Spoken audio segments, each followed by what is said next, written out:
Hello friends, a very good morning to all of you. आशा करती हूँ आप स्वस्थ होंगे, मस्त होंगे, यहाँ हो या कहीं भी, हर जगह हर वक्त होंगे। तो आज है 6 मई 2024 और आज की सुबह हुई थी मेरी 6 AM में और अभी हो रहे हैं 6:30 AM। तो कल रात काफ़ी लेट से मैं सोई थी क्योंकि मेरे घर में कुछ फैमिली मेम्बर्स आए हुए थे और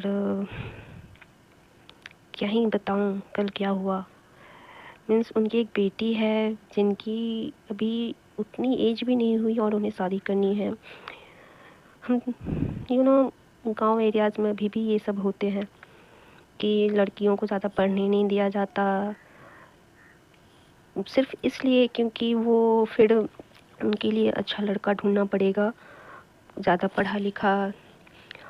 वो सवाल उठाने लगेंगी, पढ़ लिख लेंगी तो अपने हक के लिए अपना अच्छा सोचने लगेंगी। किसी भी कहते हैं ना, किसी भी खूंटे से नहीं बांध सकेंगे, इसलिए लड़कियों को हमारा समाज आगे ही नहीं बढ़ने देना चाहता, पढ़ने ही नहीं देना चाहता। अभी तक वही चलते आ रहा है। मीन्स एक समय में होता था, ठीक है, अभी इतने साल बाद तक भी मुझे ये सब सुन के इतना ज़्यादा अफसोस लगता है कि लेडीज़ को कब तक आखिर ये सब झेलना पड़ेगा, कब तक, क्यों इन सब समस्याओं का समाधान कुछ नहीं दिखता।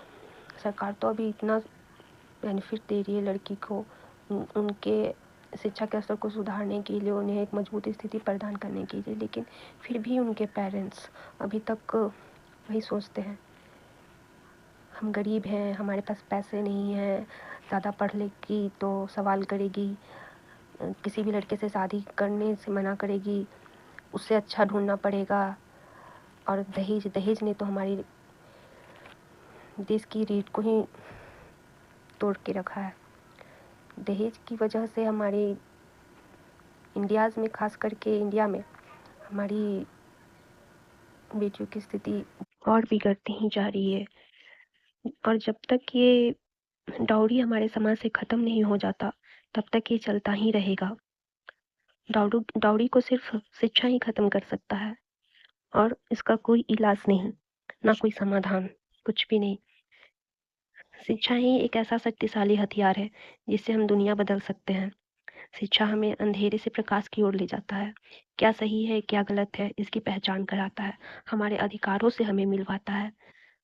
हमारे समाज में बेटियों की शिक्षा के बजाय उनके शादी में ज़्यादा खर्च किया जाता है ताकि वो खुश रह सके, लेकिन ये कोई नहीं समझता कि बेटियों की खुशी उनके ज़्यादा दहेज देने में नहीं, उनको सक्षम बनाने में है।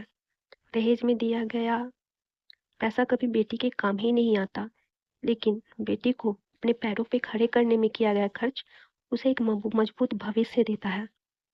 फिर उससे कोई नहीं पूछता कि तुम्हारे पास है ही क्या, तुम कर ही क्या सकती हो। फिर वो किसी के पैरों के नीचे दबी या कुचली नहीं जाएंगी। ये समझना होगा हमारे पेरेंट्स को, बेटी जन्म देना पाप नहीं, उन्हें ना पढ़ाना पाप है, उन्हें आगे ना बढ़ने देना पाप है। जीवन में इतना सक्षम बनो, चाहे वो पेरेंट्स लड़की के हों या फिर लड़के के, इतना सक्षम बनो कम से कम अपने जीवन में कि दहेज लेने और देने की ज़रूरत ही ना पड़े। अपने बेटों को सक्षम बनाओ, अपनी बेटियों को सक्षम बनाओ और ये समाज से दहेज, डाउरी को ख़त्म करो।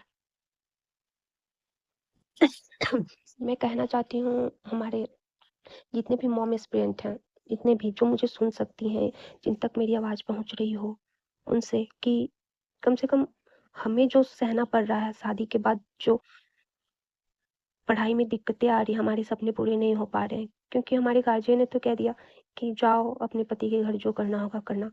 लेकिन ये बोलना जितना ईज़ी होता है, करना उतना ही मुश्किल। और हम अपने आने वाले भविष्य के साथ ऐसा नहीं करेंगे।